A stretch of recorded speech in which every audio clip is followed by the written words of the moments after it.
नाज़रीन अवामी न्यूज़ में खबरों सिलसिलो जारी है। इन वक्त कपरो मां ख़बर ॾींदा कपरो ڀرپاسي जे इलाइक़नि में पाॿोड़ा तैयार थी विया आहिनि, जंहिंखे कपरो जा शहरी वॾे शौक़ सां खाईंदा आहिनि। इन हवाले सां वधीक तफ़सील ॿुधाए रहे कपरो मां अवामी न्यूज़ रिपोर्टर हरेश KBC पंहिंजी हिन रिपोर्ट में।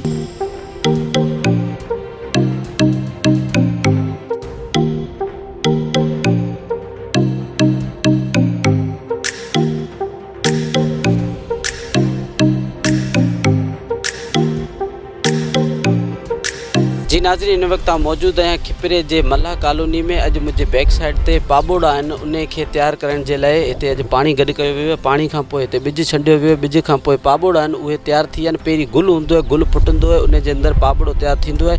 पोइ उन पाॿोड़ो खे शहर में खणी वेंदा आहिनि ऐं शहरी उन खे परचेज़ कंदा आहिनि। हिकिड़ो पाॿोड़ो 5 खां 10 रुपए जो आहे। अचो हिते जेके शहरी आहिनि या जेके पाॿोड़ो खाईंदा आहिनि या विकिणंदा आहिनि उन्हनि खां पुछूं था त हिन हवाले खां उन्हनि जो छा चवणु। पाॿोड़ा जेको अलाह पाक जो हिकिड़ो कुदरती तोहफ़ो आहे, नेमत आहे। 12 महीने हिन जो जेको फसल थींदो आहे।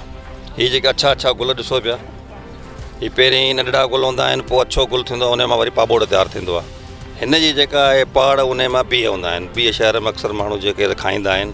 भले हीअ 2 फसल ॾिए थो, तमामु सुठी ताक़त वारी शइ। ॿार घणो हिन खे पसंदि कंदा आहिनि पाॿोड़नि खे, ऐं हीअ कुदरती तमामु पुराणे वक़्त जो तोहफ़ो आहे। एतिरो अजरो वग़ैरह कोन थो मिले, महांगाई जो दौरु आहे। इहो पाॿोड़ो बसि ईअं हिते मार्केट में वञे थो, इन जो का अहिड़ी ख़ासि लाभ कोन थी मिले। तवजो ॾिनी वञे त बहितर थींदो। पाणी हूंदो आहे, उन मथां ॿिज छटींदा आहिनि, उन खां पोइ गुल थींदो आहे। गुल फाटण खां पोइ पाॿोड़ो निकिरंदो आहे। हिकिड़ो हूंदो आहे नंढो, हिकिड़ो हूंदो आहे वॾो हूंदो आहे। उन जो ॿिज वॾो हूंदो आहे, खाइण में सुठो आहे ऐं ग़रीब माण्हू वञी विकिणनि था, रोज़गार कनि था, तोहफ़े तौर पे ॾींदा आहिनि। जी, हिननि जूं तव्हां ॻाल्हियूं ॿुधियूं। हिननि जो चवणु आहे त पाॿोड़ो आहे उहो तैयार थींदो आहे त पोइ असीं हुननि खे मार्केट में खणी पंहिंजे बचनि जी रोज़ी कंदा आहियूं।